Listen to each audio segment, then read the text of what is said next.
कौसल्या सुप्रजा रामपूर्वा सन्ध्या प्रवर्तते। उत्तिष्ठ नरशार्दूल कर्तव्यं दैवमान्हिकम्। कौसल्या सुप्रजा रामपूर्वा सन्ध्या प्रवर्तते। उत्तिष्ठ नरशार्दूल कर्तव्यं दैवमान्हिकम्। उत्तिष्ठोत्तिष्ठ गोविन्द उत्तिष्ठ गरुडध्वज उत्तिष्ठ कमलाकान्त त्रैलोक्यं मङ्गलं कुरु। उत्तिष्ठोत्तिष्ठ गोविन्द उत्तिष्ठ गरुडध्वज उत्तिष्ठ कमलाकान्त त्रैलोक्यं मङ्गलं कुरु। मातः समस्त जगतां मधुकैटभारेः वक्षो विहारिणि मनोहर दिव्यमूर्ते। श्रीस्वामिनि श्रितजनप्रिय दानशीले श्रीवेङ्कटेश दयिते तव सुप्रभातम्। मातः समस्त जगतां मधुकैटभारेः वक्षो विहारिणि मनोहर दिव्यमूर्ते। श्रीस्वामिनि श्रितजनप्रिय दानशीले श्रीवेङ्कटेश दयिते तव सुप्रभातम्। तव सुप्रभातमरविन्दलोचने भवतु प्रसन्नमुखचन्द्रमण्डले। विधिशङ्करेन्द्रवनिताभिरर्चिते वृषशैलनाथ दयिते दयानिधे। अत्र्यादिसप्तऋषयः समुपास्य सन्ध्याम् आकाशसिन्धुकमलानि मनोहराणि आदाय पादयुगमर्चयितुं प्रपन्नाः। शेषाद्रिशेखर विभो तव सुप्रभातम्। पञ्चाननाब्ज भव षण्मुखवासवाद्याः त्रैविक्रमादिचरितं विबुधास्तुवन्ति। भाषापतिः पठति वासरशुद्धिमारात् शेषाद्रिशेखर विभो तव सुप्रभातम्। ईषत्प्रफुल्लसरसीरुहनारिकेलपूगद्रुमादिसुमनोहरपालिकानाम् आवाति मन्दमनिलः सह दिव्यगन्धैः शेषाद्रिशेखर विभो तव सुप्रभातम्। उन्मील्य नेत्रयुगमुत्तमपञ्चरस्था पात्रावशिष्टकदलीफलपायसानि भूत्वा सलीलमथकेलिशुकाः पठन्ति शेषाद्रिशेखर विभो तव सुप्रभातम्।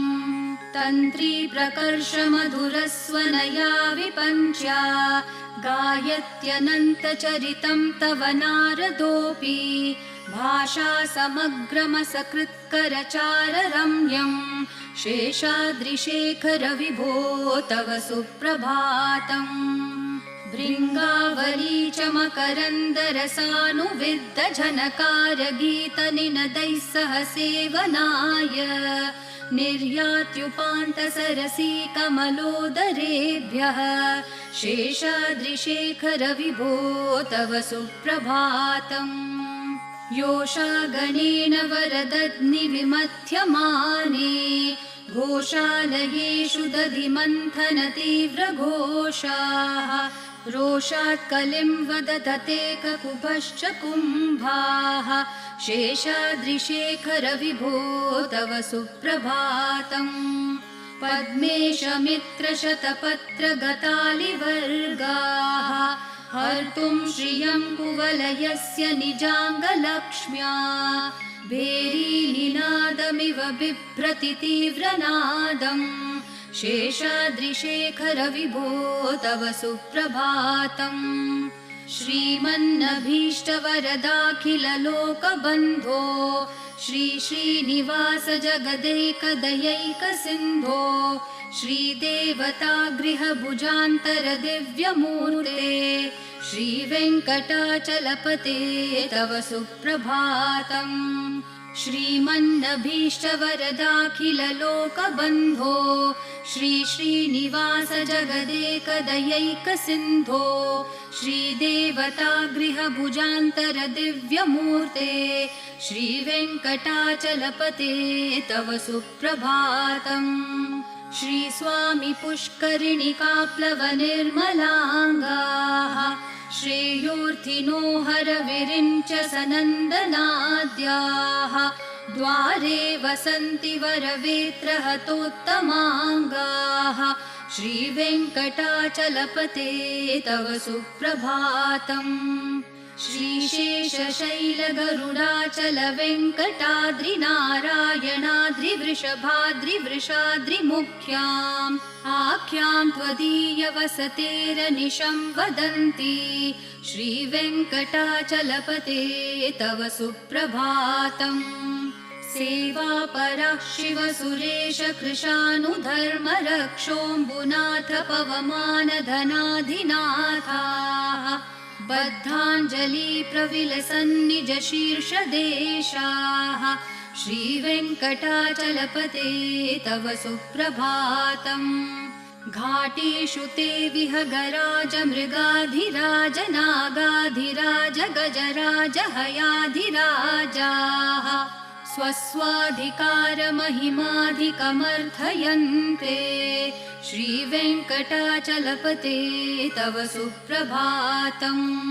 सूर्येन्दुभौमबुधवाक्पतिकाव्यसौरिस्वरभानुकेतुदिविषत्परिषत्प्रधानाः त्वद्दासदासचरमावधिदासदासाः श्रीवेङ्कटाचलपते तव सुप्रभातम्।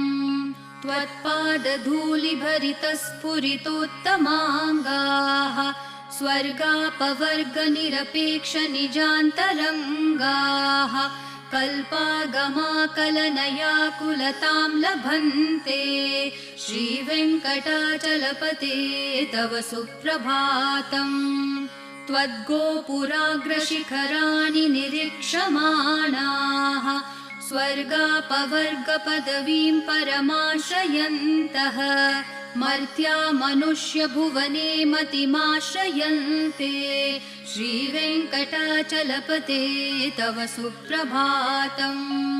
श्रीभूमिनायकदयादिगुणामृताब्धे देवाधिदेव जगदेक शरण्यमूर्ते श्रीमन् अनन्तगरुडादिभिरर्चिताङ्घ्रे श्रीवेङ्कटाचलपते तव सुप्रभातम्।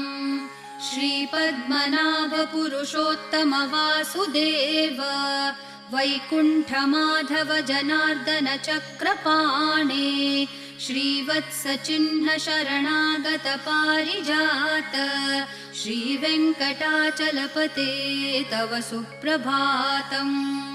कन्दर्पदर्पहर सुन्दर दिव्यमूर्ते कान्ताकुचाम्बुरुह कुड्मललोलदृष्टे कल्याण निर्मल गुणाकर दिव्यकीर्ते श्रीवेङ्कटाचलपते तव सुप्रभातम्। मीनाकृते कमठकोल नृसिंहवर्णिन् स्वामिन् परश्वथ तपोधन रामचन्द्र शेषांश राम यदुनन्दन कल्किरूप श्रीवेङ्कटाचलपते तव सुप्रभातम्। एलालवङ्गधनसार सुगन्धितीर्थम् दिव्यं वियत्सरिति हेमघटेषु पूर्णम् धृत्वाद्य वैदिकशिखामणयः प्रहृष्टा तिष्ठन्ति वेङ्कटपते तव सुप्रभातम्। भास्वानुदेति विकचानि सरोरुहाणि सम्पूरयन्ति निनदैः ककुभो विहङ्गाः श्रीवैष्णवा सततमर्थितमङ्गलास्ते धामाश्रयन्ति तव वेङ्कट सुप्रभातम्। ब्रह्मादयः सुरवराः समहर्षयस्ते सन्तः सनन्दनमुखास्तवथ योगिवर्याः धामान्तिके तव हि मङ्गलवस्तुहस्ताः श्रीवेङ्कटाचलपते तव सुप्रभातम्। लक्ष्मीनिवास निरवद्य गुणैकसिन्धो संसारसागर समुत्तरणैकसेतो वेदान्तवेद्य निजवैभव भक्तभोग्य श्रीवेङ्कटाचलपते तव सुप्रभातम्।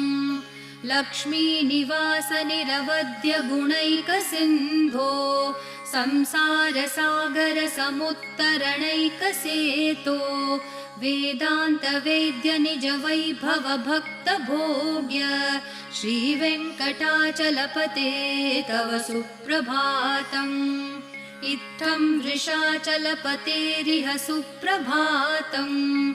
ये मानवः प्रतिदिनं पठितुं प्रवृत्ताः तेषां प्रभातसमयस्मृतिरङ्गभाजाम् प्रज्ञां परार्थसुलभां परमां प्रसूते। इत्थं वृषाचलपतेरिह सुप्रभातम्। ये मानवः प्रतिदिनं पठितुं प्रवृत्ताः तेषां प्रभातसमयस्मृतिरङ्गभाजां प्रज्ञां परार्थसुलभां परमां प्रसूते। कमलाकुचूचुककुङ्कुमतो नियतारुणतातुलनीलतनो कमलायतलोचनलोकपते विजयी भव वेङ्कटशैलपते। कमलाकुचूचुककुङ्कुमतो नियतारुणतातुलनीलतनो कमलायतलोचनलोकपते विजयी भव वेङ्कटशैलपते। सचतुर्मुख षण्मुख पञ्चमुख प्रमुखाखिल दैवतमौलिमणे शरणागतवत्सल सारनिधे परिपालय मां वृषशैलपते। अतिवेलतया तव दुर्विषहै अनुवेलकृतैरपराधशतैः भरितं त्वरितं वृषशैलपते परया कृपया परिपाहि हरे। अधिवेङ्कटशैलमुदारमते जनताभिमताधिकदानरतात् परदेवतया गदितान्न गमै कमलादयितान्न परं कलये। कलवेणुरवावशगोपवधू शतकोटिवृतात् स्मरकोटिसमात् प्रतिवल्लविकाभिमतात् सुखदात् वसुदेवसुतान्न परं कलये। अभिराम गुणाकरदाशरथे जगदेकधनुर्धर धीरमते रघुनायक राम रमेश विभो वरदो भवदेव दया जलदे। अवनीतनया कमनीयकरं रजनीकर चारुमुखाम्बुरुहं रजनीचरराजतमो मिहिरं महनीयमहं रघुराममये। सुमुखं सुहृदं सुलभं सुखदं स्वनुजं च सुखाय ममोघशरम् अपहाय रघुत्वहमन्यमहं न कथञ्चन कञ्चन जातु भजे। विना वेङ्कटेशं न नाथो न नाथ सदा वेङ्कटेशं स्मरामि स्मरामि। हरे वेङ्कटेश प्रसीद प्रसीद प्रियं वेङ्कटेश प्रयच्छ प्रयच्छ।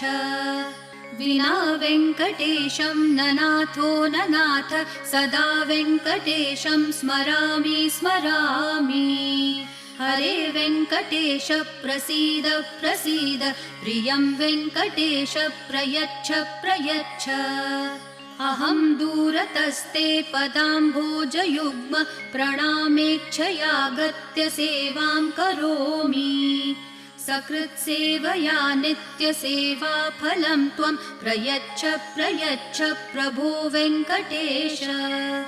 अज्ञानिना मया दोषान् अशेषान् विहितान् हरे क्षमस्वत्वं क्षमस्वत्वं शेषशैलशिखामणे। अज्ञानिना मया दोषान् अशेषान् विहितान् हरे क्षमस्वत्वं क्षमस्वत्वं शेषशैलशिखामणे। ईशानां जगतोऽस्य वेङ्कटपतेर्विष्णोः परां प्रेयसीं तद्वक्षस्थलनित्यवासरसिकां तत्क्षान्तिसंवर्धिनीं पद्मालङ्कृतपाणिपल्लवयुगां पद्मासनस्थां श्रियं वात्सल्यादिगुणोज्ज्वलां भगवतीं वन्दे जगन्मातरम्। ईशानां जगतोऽस्य वेङ्कटपतेर्विष्णोः परां प्रेयसीं तद्वक्षस्थलनित्यवासरसिकां तत्क्षान्तिसंवर्धिनीं पद्मालङ्कृतपाणिपल्लवयुगां पद्मासनस्थां श्रियं वात्सल्यादिगुणोज्ज्वलां भगवतीं वन्दे जगन्मातरम्। श्रीमान् कृपाजलनिधे कृतसर्वलोकसर्वज्ञशक्तनतवत्सल सर्वशेषिन् स्वामिन् सुशीलसुलभाश्रितपारिजात श्रीवेङ्कटेशचरणौ शरणं प्रपद्ये। श्रीमान् कृपाजलनिधे कृतसर्वलोकसर्वज्ञशक्तनतवत्सल सर्वशेषिन् स्वामिन् सुशीलसुलभाश्रितपारिजात श्रीवेङ्कटेशचरणौ शरणं प्रपद्ये। आनूपुरार्पितसुजातसुगन्धिपुष्पसौरभ्यसौरभकरौ समसन्निवेशौ सौम्यौ सदानुभवनेऽपि नवानुभाव्यौ श्रीवेङ्कटेशचरणौ शरणं प्रपद्ये। सद्यो विकासि समुदित्वरसान्द्ररागः सौरभ्यनिर्भरसरोरुहसाम्यवार्ताम् सम्यक्षु साहसपदेषु विलेखयन्तौ श्रीवेङ्कटेशचरणौ शरणं प्रपद्ये। रेखामयध्वजसुधाकलशातपत्रवज्राङ्कुशाम्बुरुहकल्पकशङ्खचक्रैः भव्यैरलङ्कृततलौ परतत्त्वचिह्नैः श्रीवेङ्कटेशचरणौ शरणं प्रपद्ये। ताम्रोदरद्युतिपराजितपद्मरागौ ब्राह्मेर्महोभिरभिभूतमहेन्द्रनीलौ उद्यन्नखांशुभिरदस्तशशाङ्कभासौ श्रीवेङ्कटेशचरणौ शरणं प्रपद्ये। सप्रेमभीतिकमलाकरपल्लवाभ्यां सम्माहनेऽपि सपदि क्लममादधानौ कान्ताववाङ्मनसगोचरसौ कुमार्यौ श्रीवेङ्कटेशचरणौ शरणं प्रपद्ये। लक्ष्मीमहीतदनुरूपनिजानुभावन्नीलादिदिव्यमहिषीकरपल्लवानाम् आरुण्यसङ्क्रमणतः किल सान्द्ररागौ श्रीवेङ्कटेशचरणौ शरणं प्रपद्ये। नित्यानमद्विधिशिवादिकिरीटकोटि प्रत्युक्तदीप्तिनवरत्नमःप्ररोहैः नीराजनाविधिमुदारमुपादधानौ श्रीवेङ्कटेशचरणौ शरणं प्रपद्ये।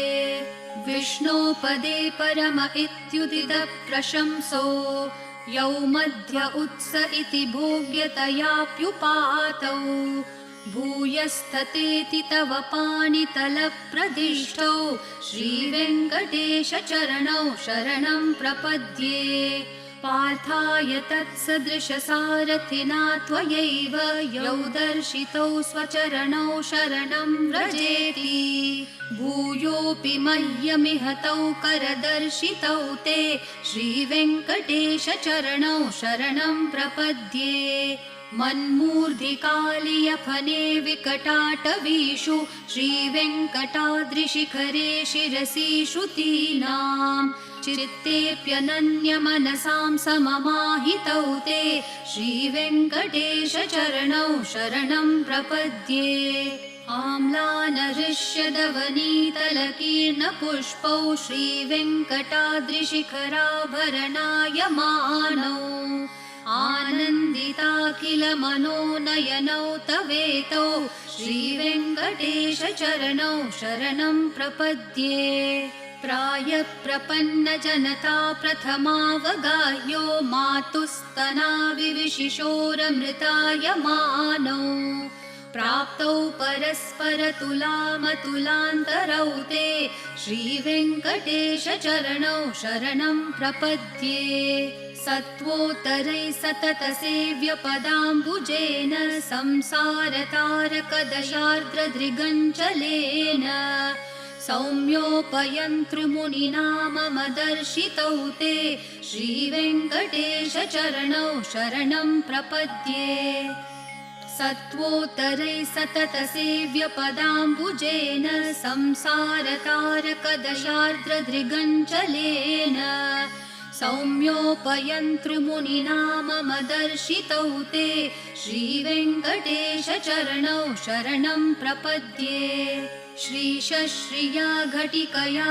त्वदुपाय भावे प्राप्ये त्वयि स्वयमुपेयतया स्फुरन्त्या नित्याश्रिताय निरवद्य गुणाय तुभ्यं स्यां किङ्करो वृषगिरीश न जातु मह्यम् श्रीशश्रिया घटिकया त्वदुपाय भावे प्राप्ये त्वयि स्वयमुपेयतया स्फुरन्त्या नित्याश्रिताय निरवद्य गुणाय तुभ्यं स्यां किङ्करो वृषगिरीश न जातु मह्यम् श्रियः कान्ताय कल्याणनिधये निधयेऽर्थिनां श्रीवेङ्कटनिवासाय श्रीनिवासाय मङ्गलम् श्रियः कान्ताय कल्याणनिधये निधयेऽर्थिनां श्रीवेङ्कटनिवासाय श्रीनिवासाय मङ्गलम् लक्ष्मी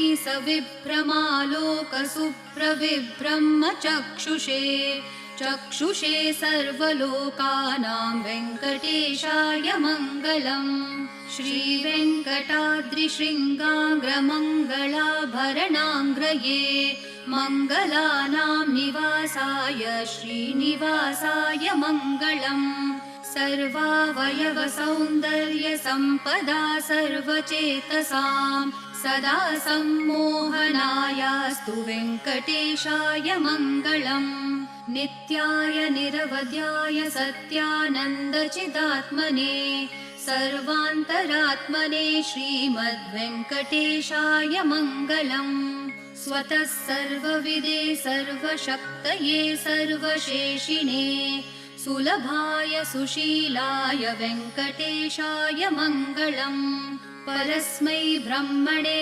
पूर्णकामाय परमात्मने प्रयुञ्जे परतत्त्वाय वेङ्कटेशाय मङ्गलम् आकालतत्त्वमशान्तम् आत्मनामनुपश्यताम् अतृप्तामृतरूपाय वेङ्कटेशाय मङ्गलम् प्रायस्वचरणौ पुंसां शरण्यत्वेन पाणिना कृपया दिशते श्रीमद्वेङ्कटेशाय मङ्गलम् दयामृत्तरङ्गिन्यास्तरङ्गैरिव शीतलैः अपाङ्गैः सिञ्चते विश्वं वेङ्कटेशाय मङ्गलम् सद्भूषाम्बरहेतिनां सुषमावहमूर्तये सर्वार्तिशमनायास्तु वेङ्कटेशाय मङ्गलम् श्रीवैकुण्ठविरक्ताय स्वामि पुष्करिणीतटे रमया रममाणाय वेङ्कटेशाय मङ्गलम् श्रीवैकुण्ठविरक्ताय स्वामि पुष्करिणीतटे रमया रममाणाय वेङ्कटेशाय मङ्गलम् श्रीमत्सुन्दरजामातृमुनिमानसवासिने सर्वलोकनिवासाय श्रीनिवासाय मङ्गलम् मङ्गलाशासनपरैर्मदाचार्यपुरोगमैः सर्वैश्च पूर्वैराचार्यैः सत्कृतायास्तु मङ्गलम्।